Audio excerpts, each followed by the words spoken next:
Namaste lah, xin chào.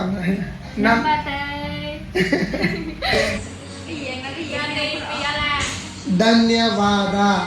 ನಮಸ್ಕಾರ ಸ್ನೇಹಿತರೆ, ನಾನಿವತ್ತು ವಿಯೆಟ್ನಾಮಲ್ಲಿ ಒಂದು ಇಂಟ್ರೆಸ್ಟಿಂಗ್ ಎಕ್ಸ್ಪೀರಿಯನ್ಸ್ ತೋರಿಸ್ತೀನಿ ನಿಮಗೆ. ನಾನು ಹೇರ್ ಕಟಿಂಗ್ ಮಾಡಿಸೋಕ್ಕೆ ಅಂತ ಒಂದು ಹೇರ್ ಕಟಿಂಗ್ ಶಾಪ್ಗೆ ಹೋದೆ. ಅಲ್ಲಿ ಕಟಿಂಗ್ ಮಾಡೋರು ಹೊರಗಡೆ ಕೂತಿದ್ರು. ನಾನು ಹೋದ ತಕ್ಷಣವೇ ತಿನ್ನೋದನ್ನು ಸೈಡಿಗೆ ಇಟ್ಟು ನನ್ನ ಒಳಗಡೆ ಕರ್ಕೊಂಡೋದ್ರು. ಅಲ್ಲೇ ನನಗೆ ಅನ್ನಿಸ್ತು, ಇಲ್ಲಿ ಕಸ್ಟಮರ್ ಕೇರಿಂಗ್ ಮಾತ್ರ ನೆಕ್ಸ್ಟ್ ಲೆವೆಲ್ ಗುರು. ಇಲ್ಲಿ ಹೆಣ್ಮಕ್ಳೆಲ್ಲ ಕಟಿಂಗ್ ಮಾಡ್ತಾರೆ ಗುರು. ನಂಗೆ ಮೊದಲಿಗೆ ಒಂದೊಂದ್ಸಲಿ ಭಯ ಆಗಿಬಿಟ್ಟಿದ್ದೆ, ನಾನು ಎಲ್ಲಿ ಕಟ್ ಮಾಡಿಬಿಡ್ತಾರೋ ಕುತ್ತಿಗೆ ಇದೆಯಾ ಅಂತ ಹೇಳಿ. ಬಟ್ ಆದರೆ ಸೇಫಾಗಿ ಮತ್ತು ಪ್ರೊಫೆಷ್ನಲ್ಲಾಗಿ ಕಟಿಂಗ್ ಮಾಡ್ತಾರೆ ಮಾತ್ರ. ಆಮೇಲೆ ಇಲ್ಲಿ ನೋಡಿರಿ, ಇದು ಒಳಗಡೆ ಕಟಿಂಗ್ ಶಾಪ್ ಒಳಗಡೆ ಈ ರೀತಿ ಇದೆ ಇಲ್ಲಿ. ಆಮೇಲೆ ಇಲ್ಲಿ ಏನೇನು ಎಕ್ಸ್ಪೀರಿಯನ್ಸ್ ಮಾಡಿದೆ ಅಂತ ನಿಮಗೆ ತೋರಿಸ್ತೀನಿ ನಾನು ಮುಂದೆ. ಹೊರಗಡೆ ತೋರಿಸಿದ್ನಲ್ಲ, ಅದು ಸಿಟ್ಟಿಂಗ್ ಏರಿಯಾ, ಇದು ಕಟಿಂಗ್ ಮಾಡೋ ರೂಮ್. ಇದು ಎಲ್ಲ ಕಟಿಂಗ್ ಮಾಡ್ತಿದ್ದಾರೆ ನೋಡ್ರಿ. ಈ ಥರ ಒಳಗಡೆ ಈ ಥರ ಸಿಸ್ಟಮ್ ಈ ಥರ ಇರುತ್ತೆ ವಿಯೆಟ್ನಾಮಲ್ಲಿ. ಈಗ ನಂಗೆಲ್ಲ ಕೇಳಿದರು, ನಿಮಗೆ ಯಾವ ಥರ ಸ್ಟೈಲ್ ಬೇಕು, ಏನು ಯಾವ ಥರ ಯಾವ ಕಟಿಂಗ್ ಮಾಡ್ಲಿ, ಕುಂಬಳಕಾಯಿ, ಹೀರೆಕಾಯಿ, ಹಣಬೆ, ಸಬ್ಸಿಗೆ ಸೊಪ್ಪ.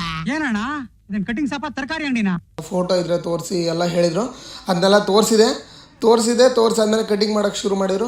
ಆಮೇಲೆ ಇಲ್ಲಿ ನಾವು ಏನೋ ಥರ ಯಾವ ಥರ ಹೇಳಿರ್ತೀವಿ ಸೇಮ್ ಹಾಗೆ 100% ಅದೇ ರೀತಿ ಅದೇ ಸ್ಟೈಲಲ್ಲಿ ಕಟಿಂಗ್ ಮಾಡ್ತಾರೆ. ಈಗ ಕಟಿಂಗ್ ಮಾಡೋಕ್ಕೆ ಶುರು ಮಾಡಿದರು. ನಿಜವಾಗ್ಲೂ ಹೇಳಬೇಕು ಅಂತಂದರೆ ತುಂಬ ಸ್ಮೂತಾಗಿ ಕಟಿಂಗ್ ಮಾಡ್ತಾರೆ. ಕಟಿಂಗ್ ಮಾಡ್ತಾ ಇದ್ದಾರೋ ಇಲ್ವೋ ಅನ್ನೋದೇ ಗೊತ್ತಾಗಲ್ಲ, ಆ ರೀತಿ ಕಟಿಂಗ್ ಮಾಡ್ತಾರೆ. ಅಷ್ಟು ನೀಟಾಗಿ ಮಾಡ್ತಾರೆ. ಅದ್ರ ಮೇಲೆ ಇಲ್ಲಿ ಪ್ಯಾಕೇಜ್ಗಳಿರ್ತವೆ. ನೀವು ಕಟಿಂಗ್ ಮಾತ್ರ ಮಾಡಿಸ್ತೀರಾ ಅಥವಾ ಏನೇನು, ಬರೀ ಕಟಿಂಗ್ ಮಾಡಿಸಿದ್ರೆ ಇಷ್ಟಂತ ಚಾರ್ಜ್ ಇರುತ್ತೆ. ಅಥವಾ ಕೆಲವು ಪ್ಯಾಕೇಜ್ಗಳೆಲ್ಲ ಇರ್ತವೆ, ಫೇಸ್ ವಾಶ್ ಆಗಿರಲಿ ಅಥವಾ ಶೇವಿಂಗ್ ಆಗಿರಲಿ ಅಥವಾ ಮಸಾಜಿಂಗ್ ಆಗಿರಲಿ ಅಥವಾ ಎಲ್ಲ ಹಿಂಗೆ ಪ್ಯಾಕೇಜ್ ಇರುತ್ತೆ. ನಿಮಗೇನು ಬೇಕು ಅದನ್ನು ಪ್ಯಾಕೇಜ್ ತಗೋಬೋದು. ಮೊದಲು ನೀಟಾಗಿ ಹೇರ್ ಕಟಿಂಗ್ ಮಾಡ್ತಾರೆ. ಹೇರ್ ಕಟಿಂಗ್ ಮುಗಿದ ತಕ್ಷಣವೇ ಆಮೇಲೆ ಶೇವಿಂಗ್ ಮಾಡಬೇಕು ಅಂತಂದರೆ ಶೇವಿಂಗ್ ಮಾಡಿಸ್ತಾರೆ. ಇನ್ನೊಂದು ಏನು ಗೊತ್ತಾ, ಇಲ್ಲಿ ಶೇವಿಂಗ್ ಮಾಡೋರೆಲ್ಲ ಹುಡುಗಿರು ಶೇವಿಂಗ್ ಮಾಡ್ತಾರೆ. ಒಂದೊಂದ್ಸಲಿ ಭಯ ಆಗಿಬಿಡುತ್ತೆ, ಕೆನ್ನೆನ ಮತ್ತು ಕುತ್ತಿಗೆನ ಎಲ್ಲಾದರೂ ಕೊಯ್ದು ಇದ್ಬಿಟ್ಟಾರು ಅಂತ ಹೇಳಿ. ಇವಾಗ ಕಟಿಂಗ್ ಎಲ್ಲ ಮಾಡಿ ಮುಗೀತು. ಇವಾಗ ಶೇವಿಂಗಿಗೆ ಅಂತ ಕರ್ಕೊಂಡು ಹೋಗ್ತಿದ್ದಾರೆ. ಶೇವಿಂಗ್ ಮಾಡೋಕ್ಕೆ ಇನ್ನೊಂದು ರೂಮ್ ಇರುತ್ತೆ ಅಲ್ಲಿ. ಅಂದರೆ ಹೆಡ್ ವಾಶ್ ಮಾಡೋಕ್ಕೆ, ಶೇವಿಂಗ್ ಮಾಡೋಕ್ಕೆ, ಇದಕ್ಕೆಲ್ಲ ಒಂದು ರೂಮ್ ಇರುತ್ತೆ. ಇಲ್ಲಿ ಶೇವಿಂಗ್ ಮಾಡ್ತಿದ್ದಾರೆ ನೋಡಿರಿ. ನಾನು ಮೊದಲಿಗೆ ಭಯ ಬಿದ್ದಿದ್ದೆ, ಬಟ್ ಹಾನೆಸ್ಟ್ಲಿ ಹೇಳ್ಬೇಕಂದ್ರೆ ತುಂಬ ನೀಟಾಗಿ ಮಾಡ್ತಾರೆ.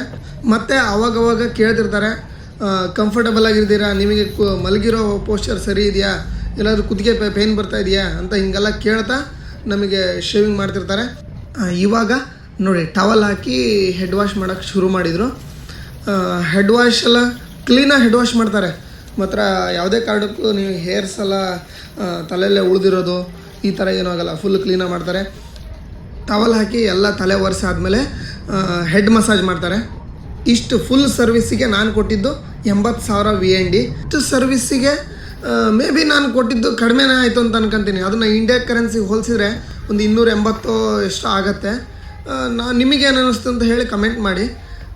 ಮತ್ತು ಇಲ್ಲಿ ಒಂದು ಕ್ಯೂಟ್ ಮೂಮೆಂಟು ಏನಂತಂದರೆ, ನಾನು ಇಲ್ಲಿ ಅವರಿಗೆ ನಮಸ್ತೆ ಅಂತ ಹೇಳೋದು, ಆಮೇಲೆ ಧನ್ಯವಾದಗಳು ಅಂತ ಹೇಳೋದು ಅದನ್ನು ಹೇಳಿಸಿದ್ದೀನಿ. ನೋಡಿ ಕೇಳಿ. ಬಟ್ ಇಲ್ಲಿ ಅವ್ರು ರೆಸ್ಪೆಕ್ಟಿಂದ ಟ್ರೈ ಮಾಡ್ತಾರೆ ಗುರು. ಏನೋ ಹೇಳೋ ಅದೇ ಖುಷಿ. ಕೆಲವು ಕಂಟ್ರಿಲೆಲ್ಲ ನಾವ್ಯಾಕೆ ಮಾತಾಡ್ಬೇಕು ಅಂತಾರೆ, ಇಲ್ಲಿ ಅವ್ರು ಆ ಥರ ಅಲ್ಲ. ಧನ್ಯವಾದ, ಧನ್ಯವಾದ ಕನ್ನಡಿಗರೇ.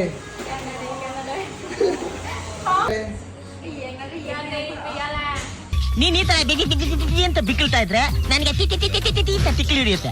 ಧನ್ಯವಾದ ಕನ್ನಡಿಗರೇ, ಕನ್ನಡಿಗರೇ. ಮುಂದೆ ಇದೇ ರೀತಿ ವಿಡಿಯೋಸ್ ಹಾಕ್ತಾ ಇರ್ತೀನಿ. ಫಾಲೋ ಮಾಡೋದು ಮಾತ್ರ ಮರಿಬೇಡಿ. ಬಾಯ್ ಬಾಯ್.